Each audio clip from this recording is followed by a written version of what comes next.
Good. Oh, well, obviously a special weekend for our program. I mean, I give the guys a ton of credit. You look at our conference and a ton of respect for winning a regular season championship. You talk about a body of work in our conference as tight as it is and is the history of all the programs. And, obviously pretty unique situation. I think it's the first time in our conference where 1 and 2 met in the final weekend to determine the champion. And Wisconsin's had a great year and a really good team and tough rink to play in. I think they'd only lost one home game all year at Big Ten play, and they were really good to start. I thought we definitely was bend, don't break. Trey played great, and in the third period, I thought we played with a lot of poise. Big time play by Reed Lebster there on the game winner, and then the next night, it was going to be a challenge, and it was very similar. I thought in a lot of ways we might have played better Saturday. Obviously, they had a really good start, but then after that start, I thought it was a really even game, and we had some looks in the second to tie it up, and they ended up getting one to make it 3-1 and lost a game. But yeah, super excited for our guys, excited for our community, our university,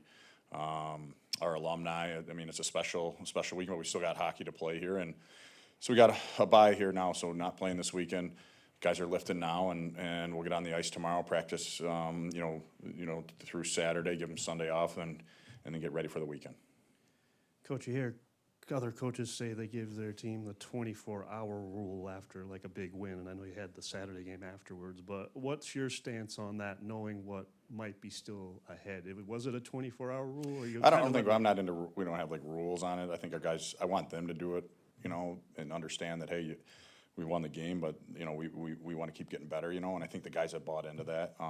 There's not that there hasn't been times where we got to remind them of that, but it's unique here where we got 2 weeks, and so make sure you enjoy it, but also you can still enjoy it and understand you need to get better.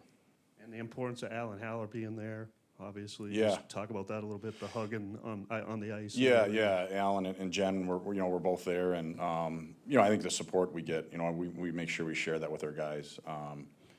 Just from obviously there's the time side, but the resources, we have no excuse for not being a good hockey team. Doesn't mean that you're going to win every game. It doesn't mean you're going to be perfect, but no excuse for not being ready to play our best, and so that starts at the top with our administration. And for Alan, he's a busy guy. You talk about how many sports we have on campus and traveling around and fundraising and all this different stuff that's going on in the landscape of college athletics. To fit it in his schedule to come out and watch us win a championship was special.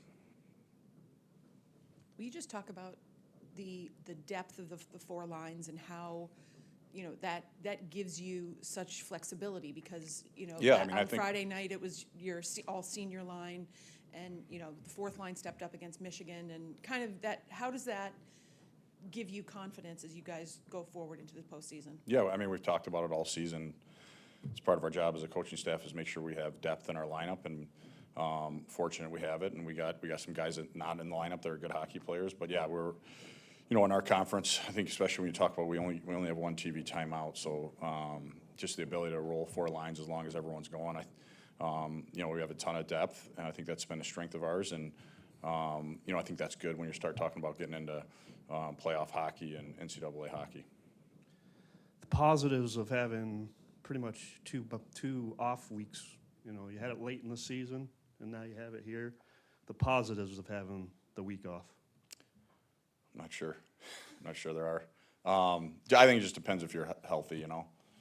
We've been knock on wood. We've been relatively healthy. We have normal what happens in any competitive sport. No one feels 100% this time of the year, and some guys are nicked up. But we'd like to keep playing. I don't think we play that many hockey games. When you look at the big picture, what these guys are used to playing. But that's how it is. And what it does do. It allows us to practice, and that's where you get better. So, we're gonna take advantage of this time to practice, and we would love to be playing this weekend, but that's not the schedule, and so it's not an excuse for not being ready in 2 weeks either. Did you guys look at the Wisconsin series kind of as the start of your playoff season because you had? No, I think we've had that approach every game. I think our season's so short. If you look at a Stanley Cup playoff, you're talking about playing, you got to win 16 games, and if you lose a handful, you're playing 24 games essentially college. So college hockey, really, every game is like a playoff. So, I think our guys have done a good job of having that approach. Talk about the physical play of hockey and then the skill of hockey that you guys have shown this year. But if you can talk about the mentality of this team and mentally tough this team is going into an atmosphere like Wisconsin, and knowing what was on the line and getting it done in the first game instead of, having to. Yeah. Just the mental toughness of this team throughout the season and how it's grown. Yeah, I mean, that's, I got a ton of respect for our guys. It's not easy, and your ability to, if you want to have a good season, you got to be able to respond to different, especially it's a long season, and guys have been here since July, and it's not always going to go your way, and how you respond to things is how you separate yourself from other teams. And, you look at the different moments, this season, we went on the road and we lost our first game to Air Force, and the response there. Went on the road, got it taken to us, playing Boston College, didn't lose again until in regulation until we got beat bad here by Michigan at home. Went on the road, we were down 4-1, scored 6 straight, responded there. So I mean, our guys, Minnesota, we're down 2-0, looked like we're dead in the water with about 5 minutes left, and had played good hockey, but the puck didn't go in, and Danny Russell scores with 4 seconds left. So, I mean, I think there's a lot of examples of that, and so you guys have confidence in doing it, and that's important down the stretch here. If we want to win hockey games, you got to be able to do it different ways, and this group has shown they can. Good. Thank you.